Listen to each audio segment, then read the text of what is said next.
This is Hidden Killers Week in Review. A look back at the most prolific stories of the week. Welcome to the podcast. If you'd like to listen to an ad-free version of this episode and all of our episodes, then search True Crime Today Premium Plus on Apple Podcasts and press subscribe. That's our premium channel where all of our ad-free and advanced episodes live, all in one place. True Crime Today Premium Plus. Search it on Apple Podcasts and press subscribe. Even try it for 3 days free.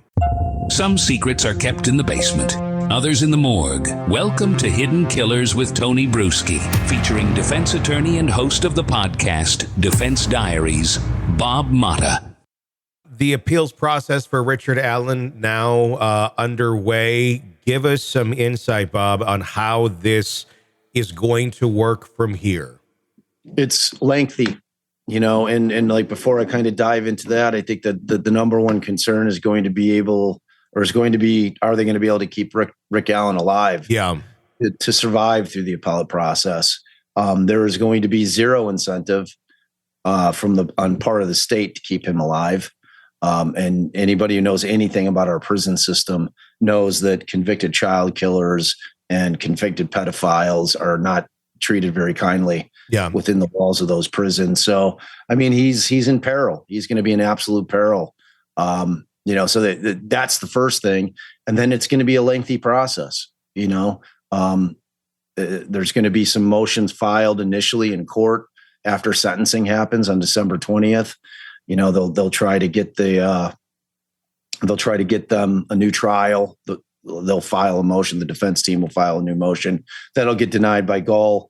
And then at that point, you got to start getting the record together. And the record it's a massive undertaking. So they have to transcribe all of the every day of testimony. They got to put everything together, and they've got to create this record that they then ship off to the appellate court and said, here's the case.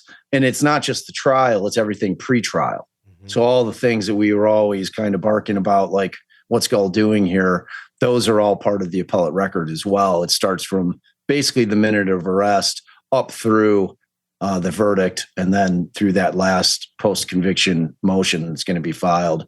And then they're going to go through it, and then the briefs will be written first by Allen's appellate attorneys, and then the state will then have their ability to respond.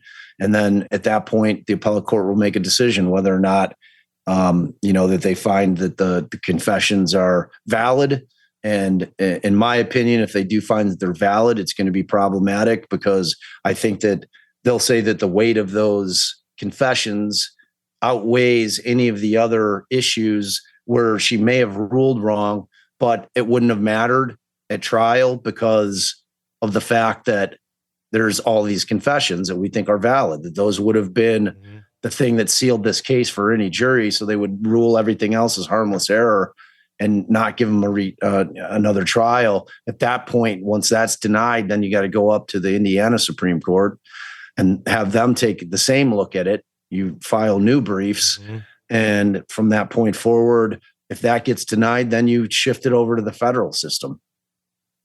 It's lengthy, man. Yeah, I mean, how long could this all take? If he's to get a new trial, what would you think? Decade, easily. Wow. Take a decade. Yeah. You're talking about he's 54, I believe. Is that correct? So he'd be about 64 then if he survives. We're not talking surviving, a couple months here to get this worked out. We're talking a decade. Yeah. Wow. Yeah. Dude, this is depending on what the direct appeal would that have, like the direct appeal, I mean, maybe a year and a half, 2 years, we'll get a ruling on that. But like I said, like getting to the point where you're getting the briefs done. Yeah. It's in all honesty, probably going to take a year, maybe longer. And then it gets scheduled. I don't know if the appellate court will want an argument or if they'll just go on the briefs themselves. But it's just a lengthy process, man. It's like I tell you about it all the time. It's like once you're convicted in this country, it is a Herculean task to undo it.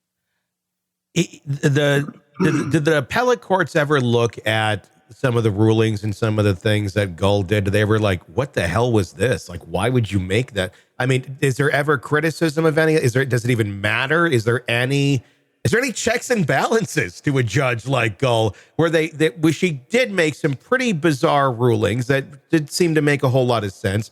But is there anybody to check then go, why? Why did you make that? Like, what's your thinking? Or is it just the appellate level? That's it. Like that's where they're going to decide. Be free to continue to do this to other cases over and over and over. And there's nothing that seems to be such a broken system that you can get somebody bad in there, and then there's not really any recourse to stop them.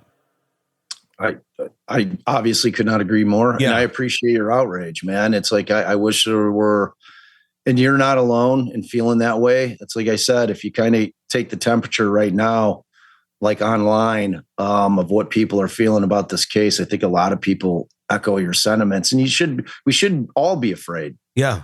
Honestly, that's my entire point. I mean, we have to watchdog cases like this. And I honestly cannot remember. And I'm going to pose a question to you. Yeah. Can you remember a case maybe ever and where you have this big of a split in terms of whether or not even if he did it, but whether or not they met their burden? And people don't even really understand what the burden is, but they know enough to know that something's not right about how this went down. No. It's like people just have a feeling. Like I can't think of any other murder trial that I've watched where I was like, I don't know what's how did this going even on get here. to court is like where I'm at. Like, this doesn't even make, like, there was nothing up their sleeve. There was nothing where it was like, oh, okay, I see why they think it. It was like even more confirmation that they didn't know what they were doing in this trial, even more than less confidence that we had going into it. I know, man. And it's like, I like the only silver lining out of this case. And I hate for it to be, that an individual has to go through it. And I hope that he survives it, is that it really shines a light on our system. Yeah. You know what I mean? And that it's a broken system. I mean, it's the only system we have. I don't know that there's any system that's better anywhere else. Yeah. But that doesn't mean it's not broken. Yeah. I mean, and it's like, dude, we've been just like, we lost generations of people of color, like, to the system that like just kept entire generations of black people and people of color down just by imprisoning, who would typically be the breadwinner, like up until, they finally started giving women some rights in our country. You know what I mean? It's like, it's just like, I mean, you can kind of look at and see the way that it goes, and it's scary, and it's been scary. I mean, that's why I got into the defense side of it. Yeah. I wanted to try to do, what I could from the inside, sure, to try to, but frankly, I have a much louder voice out here than I ever did in the courtrooms, man. Sure. And I see it all the time on my YouTube channel and my podcast with emails that people send me. People are like, man, you really opened my eyes. And that's all you can ask for, is to have people start to get an understanding of what's really going on with this system. And it doesn't have to be about conspiracy theories, man. It's just, it's about how the system operates. It's about privatized prisons. It's about, there's a lot of moving parts. It's not a search for truth anymore. It's a search for just convictions from prosecutors all over this country. They don't care about the truth. They care about getting a conviction on their case. That's what their mandate is from their bosses. Yeah. They need that because those bosses have to get reelected, and they want to be able to put our conviction rate is 97%. That's what we're keeping you safe. That's what so I mean, it's just like, it's such a thing, man, that like, I'm just grateful that more people are willing to listen and willing to critically think about what's going on, and maybe getting active about it and being a voice, because we the people, that's all we got. Yeah, I mean, that's 100% true. And I just think so many people are unaware of how broken the system is. And it's not that it can't, there's not room for improvement, because it seems like a lot of these things, it would be simple. It wouldn't be that complicated to put some more checks and balances in here, because inevitably you're going to have some bad people in there that are going to have power, and that needs to be checked out when that happens and then corrected. And it can be done, but it's so broken where it just can run free endlessly. And we all stand on the sideline watching the train barreling towards the truck on the railroad track that isn't moving. And it's like, just push it, move it, do something. Like, it's against the rules. We can't push it right now. Press the gas.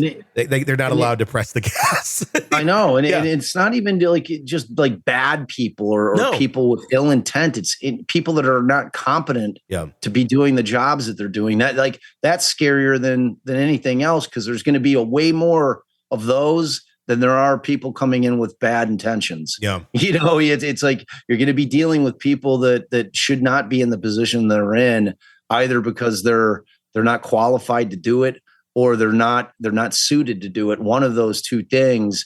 And then the end result are just life-shattering decisions that are made. And it's like, and you see it in every level of, the criminal justice system. You see it everywhere, though. I mean, you see it even in family courts, where you've got judges that probably shouldn't be on the bench that are making decisions that are just so impactful on people's lives. Mm-hmm. Like we're making decisions where children should be placed, and you have a judge who's heard 2 hours of evidence and making an absolutely like life-altering decision for a family, it's like based on, it's scary, man. It's scary. And I obviously agree. I mean, we need to tinker with it. And the answers are not that clear. Yeah.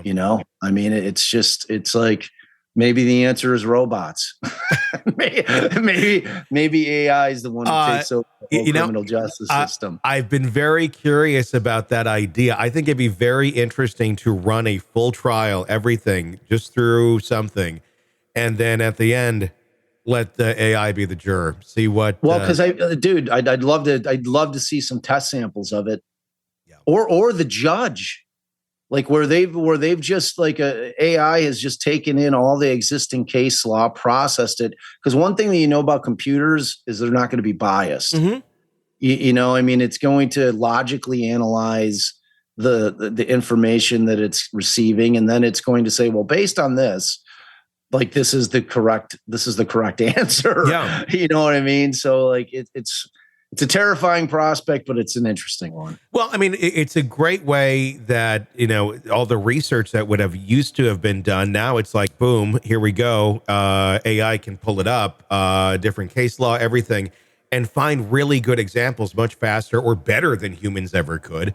Right. And so, I mean, there's a lot of benefits there. It'll make, just as anything, it's like, does more information make it better? We're in a world where we have access to literally anything we want to know in our pockets. And people seem more misinformed today than ever.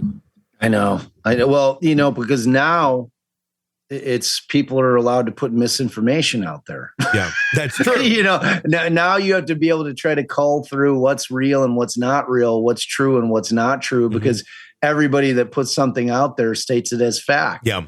And then you've got the layer on top of that is, okay, so who's actually controlling, the Snopes of the world and all the different, the like fact finding to determine whether or not something's true or not true. Are they biased? Yeah. It's like layer upon layer of bias that you can't know, it's like, it's a weird world we live in, man. It's a weird, weird world.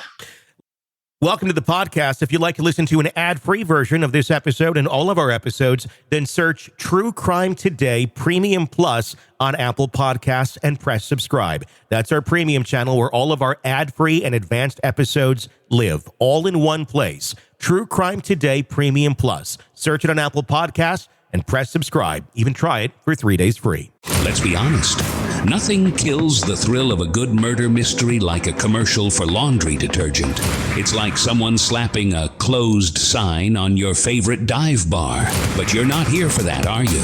You're here for the good stuff. So ditch the ads and upgrade to True Crime Today Premium Plus on Apple Podcasts. With True Crime Today Premium Plus, you get your crime straight, no chaser. commercial-free, with extended interviews and early access. It's like getting the bartender's special when the bar's already closed. Search for True Crime Today Premium Plus on Apple Podcasts, subscribe, and drink it all in.